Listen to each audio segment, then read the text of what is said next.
Hi mga langga, for today's video po ay nandito po kami sa beach ng aking madam.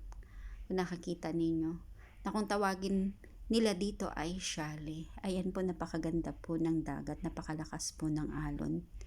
Di na po ako masyadong lumapit dyan kasi dito sa right side ko sala na po yan at nandyan po ang mama ng aking baba. Maaga po siya nagising. Kailangan po advance tayo mag-isip. Baka kasi isipin niya kaaga-agad, di pa tapos ang mga gawain, tapos nagbi-video-video na. Kailangan advance mag-isip para hindi po tayo mamarites. Pero nakapagwalis na po ako dyan, nakapagdilig na po ako ng halaman. Kung nakikita niyo, may halaman po. Oh. Tapos na ako magdilig. Nakita ko lang po napakaganda ng dagat, kaya naisipan ko po mag-video. Ayan. Maaga pa po yan, 7 AM po dito. Ayan mga langga. Dito naman sa next video po ay naghahanda na kami ng lunch. Kung nakikita ninyo, ang lunch namin ngayon ay burger. Ayan, pinipipit na po ni Reggie para mag-plot. Siya po lagi ang nakatuka pag burger po ang aming lunch. Ayan, siya po talaga lagi ang tinatawag ni Madam. Talent niya po talaga yan, ang magluto ng burger. Ayan. Pero habang nagpipipit po siya ng burger, nagre-reklamo siya dyan na sticky, dumidikit. Kasi nga po frozen pa siya. Ayan, tingnan nyo. Sinusungkit niya sa ilalim kasi dumidikit. Nakalimutan kasi yan ni Udes ilabas. Kaya frozen pa, ako pa naglabas niyan. Galing sa ref. Ayan, pagkatapos i-plot ni Reggie, lagyan niya ng seasoning para naman magkaroon ng lasa. Ayan, lagyan niya na ng salt, isa-isa.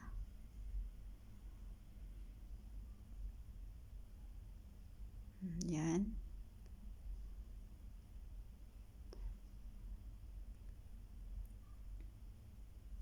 Pagkatapos yung lagyan ng salt, next naman ang ilagay niya ay black pepper.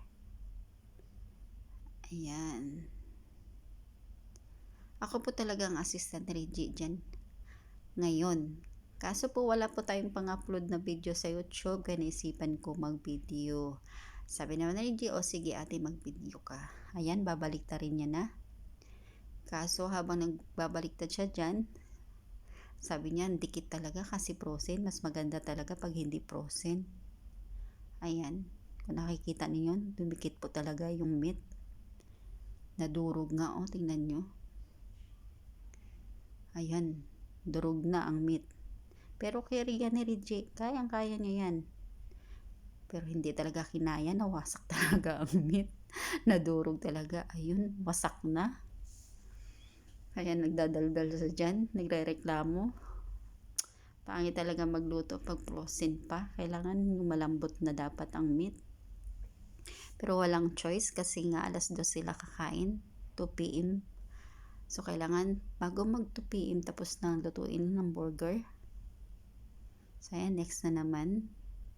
Baliktarin na naman ni Reggie. Medyo okay yung pangalawa. Ayan. Ayun. Nahirapan si Reggie konti. Ayun. Ako nakikita ninyo mas maganda yung pangalawa. Ayan, yung pangatlo naman. Ako ay pa-video-video lang. Na kung totoosin eh, ako dapat ang nakatuka dun sa bunch. Ayan. Yung pang-apat na naman. Medyo dikit po talaga ang meat. Kaya kailangan sa susunod, hindi na talaga siya frozen. Hindi po kasi kami nakatuka sa meat kasi nga may tagaluto. Pero pagdating po talaga sa burger, si Reggie po talaga ang tinatawag ni Madam para magluto. Kahit mag-swimming pa yan siya, kasama si Hamad, tatawagin talaga yan siya. Siya talaga ang palutuin yan. Ayan, ginuha niya na ang cheese. Dapat ako yung assistant niya dyan. Pasensya na Reggie, matindi ang pangailangan ko. Kailangan ko ng video ngayon kasi ang tagal-tagal ko nang hindi nakapag-upload sa YouTube. So Ikaw muna dyan. Habang naglalagay siya ng cheese dyan, sabi niya, ang laki naman ng cheese. Sabi ko, okay lang yan. Gusto naman nila maraming cheese.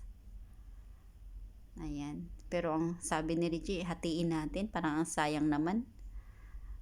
Ayan. Kaya, ang ginawa niya dyan, hinati niya na nga ang cheese.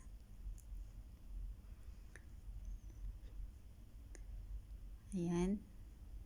O, kung nakita niyo, hatiin na nga. Tinipid na ni Reggie. Mahal kasi ang cheese. Kaya, hinati niya na. Ayan. Sabi niya, okay na yan. Hati-hati na lang. Kasi masyado daw malaki. Tapos ang nilalagay namin sa buns, 2 meat kasi yun ang nga ang gusto nila. Ayan. So, ayan na. Hinati-hati na nga niya. Next naman, yung tinapay na. Sabi niya sa akin dyan, abay maglagay ka na ng sauce sa tinapay. Video-video ka lang dyan. Tawagin mo doon si madam para siya na mag-video. Sabi ko, kung pwede lang sana tawagin si madam. Ayan. Dapat ako ang nakatuka dyan maglagay ng sauce sa tinapay na yan. Pero siya na lang din ang maglalagay kasi nga nagbibideo ako, matindi ang pangailangan ko. Kaya Reggie, pasensya ka na. Ikaw muna dyan. Huwag ka na magreklamo Kaya matindi ang pangangailangan ni Inday. Ayan, luto na ang aming burger. So, ilalagay niya na. Masarap na ang aming tanghalian. Wala pong rice ngayon, burger lang. Tsaka french fries. Yan po ang lunch namin for today. Ayan. Dapat dyan ay mag-cut na ako ng foil para balutin yan ng foil para hindi po lumamig kasi sabay-sabay po yan iserve sa kanila. Kaso nga busy nga si Inday kasi nga nagbibideo kaya hindi pa po nabalot. Ayan, naglagay na naman siya ng sauce sa pangalawang bunch. Nakaramdam na ako ng konsensya kaya tama na siguro tong video ko na to kasi naka 7 minutes naman na ako. Kailangan ko ng balutin ng foil yung burger para hindi po lumamig. Thank you Reggie Batikula. May pang-upload na ako sa aking YouTube. Hanggang dito na lang mga langga. Thank you for watching. God bless us. That's for today. Yummy burger!